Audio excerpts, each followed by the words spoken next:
ধামসা মাদলের বোল, তার সঙ্গে তাল মিলিয়ে আদিবাসী রমণীদের নাচ, চলছে পূজার্চনা।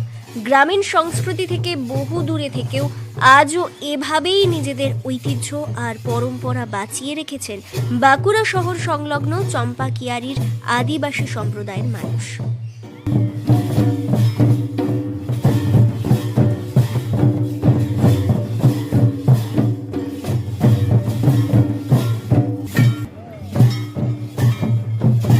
বেশ কয়েক বছর আগে চাকুরিজীবী আদিবাসী সম্প্রদায়ের মানুষ বাঁকুড়া শহরের চম্পাকিয়ারিতে গড়ে তোলেন জনবসতি। সেখানেই বেড়ে ওঠা তাদের নবপ্রজন্মের মধ্যে নিজেদের সংস্কৃতি বাঁচিয়ে রাখতে বছরভর নানান উদ্যোগ নেন তারা। সেই ধারাবাহিক কর্মসূচির অঙ্গ হিসেবে চলতি বছরেও শুরু হয়েছে চম্পাকিয়ারি বাহাবঙ্গা বাহা পরব।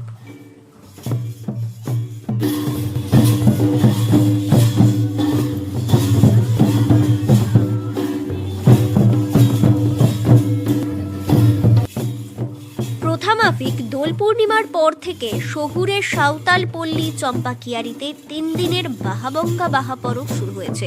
আদিবাসী প্রথানুযায়ী প্রথম দিন উম্মাহা অর্থাৎ শুভ সূচনা, দ্বিতীয় দিন শারাদি মাহা মানে মূল পূজানুষ্ঠান, আর উৎসবের তৃতীয় অর্থাৎ শেষ দিনে জালে মাহা বা বাহাবাসকে। নিজেদের ঐতিহ্য আর পরম্পরা রক্ষায় নবপ্রজন্মের আগ্রহ বাড়ছে। তাদের এই অনুষ্ঠানে উপস্থিতি ও অংশগ্রহণে সে কথা প্রমাণ করে।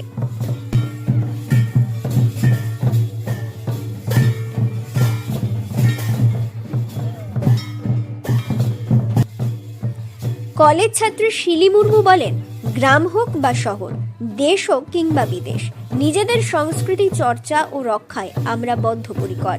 প্রকৃতির অপরূপ সৃষ্টি ফুল সৃষ্টিকর্তাকে নিবেদন কথার পরেই এই বসন্তে তারা খোপায় লাগাবেন বলে তিনি জানান। উপভোগ আমরা প্রচন্ড উপভোগ করছি। ছোটবেলার থেকে আমাদের যেটা উৎসাহ আগ্রহ সেটা বিন্দুমাত্র কমেনি, দিন দিন বরং বেড়ে যাচ্ছে। অ্যান্ড আশা করবো ফিউচার আরো বেশি বাড়বে। খামতি নেই কিছুই। উৎসব সে ভারতে সেলিব্রেট হোক কিংবা বিদেশে সেলিব্রেট হোক, আমার মনে হয় নিজের সংস্কৃতি কিংবা সাংস্কৃতিক যে সমস্ত আমাদের কার্যকলাপ থাকে সেটা কখনোই আমাদের যে উৎসাহ কমে যাওয়ার মতো কিংবা আগ্রহ কমে যাওয়ার মতো এটা কখনোই হয় না, বরং আগ্রহ দিন দিন বাড়ে, সেটা শহর হোক কিংবা গ্রাম হোক। এটা হচ্ছে বাহা শব্দের আক্ষরিক অর্থ আমরা যদি বলি তাহলে ফুল। তাহলে এই সৃষ্টিকর্তা আমাদের যে ফুল ফল পাতা আমাদের সৃষ্টি করেছেন, এই বসন্তকালে তো নতুন ফুল ফলে আমাদের প্রকৃতি সেজে উঠছে। তাহলে আমরা আদিবাসীরা যারা প্রকৃতির পূজারী, তারা সৃষ্টিকর্তাকে এই নতুন সৃষ্টি না নিবেদন করে আমরা কিন্তু ইউজ করি না, ব্যবহার করি না। তাহলে আজকে আমরা আমাদের এই পুজোর থ্রু দিয়ে আমাদের ঠাকুর দেবতা যারা, তাদের এই নতুন ফুল পাতা আমরা নিবেদন করলাম। এরপরে আমরা এটাকে আমাদের খোপায় ব্যবহার করব। স্থানীয় বাসিন্দা সোনামণি মান্ডি বলেন, এই পুজোর দিনগুলোর জন্য আমরা সারা বছর অপেক্ষা করে থাকি। শহুরে জীবনে বেড়ে উঠলেও বর্তমান প্রজন্মের ছেলেমেয়েরাও এই পুজোকে ঘিরে সমানভাবে আগ্রহী। আমরা প্রত্যেক বছর দোল পূর্ণিমা, এই দোল পূর্ণিমা উপলক্ষে করি। পূর্ণিমার পরের দিন আমরা করি তারপরের দিন এটা আমরা ছাদ দিই। এই ছাদ দিতে আমরা পুরো শাল গাছের ফুল নিয়ে এটা পুজো করা হয়। আমাদের পাড়ার সকলে সবাই মিলে একসাথে মিলিত হয়ে এই পুজোটা আমরা করি।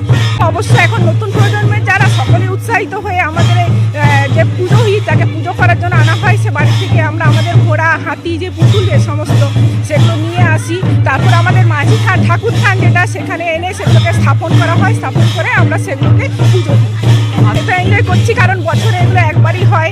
আমরা এটার জন্য অপেক্ষা করে থাকি। গাছে যেমন ফুল ফুটে, গাছের ফুলের সাথে সেরকম আমরাও আমাদের এই অনুষ্ঠানটাকে আমরা করার জন্য খুবই অপেক্ষার মধ্যে থাকি যে কবে এটা আসবে, কবে হবে। এই জন্য এই বাহা পরবের বিষয়বস্তু ব্যাখ্যা করে চম্পাকিয়ারি গ্রামের পূজারী মলিন্দ হাসদা বলেন, বসন্তের সূচনায় এই উৎসব পালিত হয়। নতুন ফুল পাতাকে এই উৎসব পালনের মধ্য দিয়ে স্বাগত জানানো হয়। যতক্ষণ না পর্যন্ত আমাদের আরাধ্য দেবতা মারাঙ্গুরুকে এই অনুষ্ঠানের মাধ্যমে নতুন ফুল সমর্পণ করা হচ্ছে, ততদিন আমাদের সম্প্রদায়ের কেউ কোনো ধরনের ফুল, এমনকি নতুন পাতা পর্যন্ত ব্যবহার করবে না। এই বাহা উৎসব তথা এই বসন্তের উৎসব আদিবাসী সাঁওতাল সমাজে 3 দিন ধরে হয়।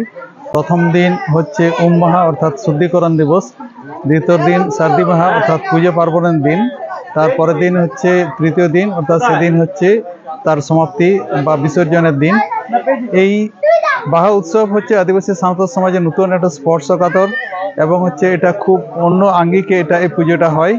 আজকে যারা আমরা শহর কেন্দ্রিক, যারা আমরা সহজে বসবাস করছি, তাদের ছেলে মেয়েগুলো এবং আমরা গ্রামবাসীগুলো, আমরা শহরবাসী যারা আছি আমরা, তারা হচ্ছে এইটাকে যেখানে গ্রাম বাংলায় যেখানে এটা প্রায় বিলীন প্রায়, সেখানটায় আমরা নতুন যারা শহরমুখী যারা আছি, আমরা শহরে বসবাস করছি, তারা এটাকে নতুন প্রজন্মের কাছে আমরা নতুনভাবে পৌঁছে দেওয়ার জন্য এটা আপ্রাণ চেষ্টা চালিয়ে যাচ্ছি।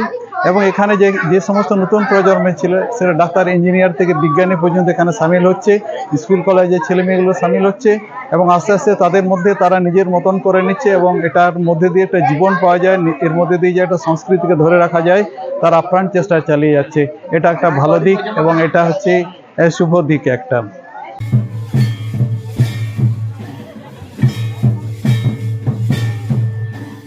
ব্যুরো রিপোর্ট, দক্ষিণ বাঁকুড়া দর্পণ, বাঁকুড়া।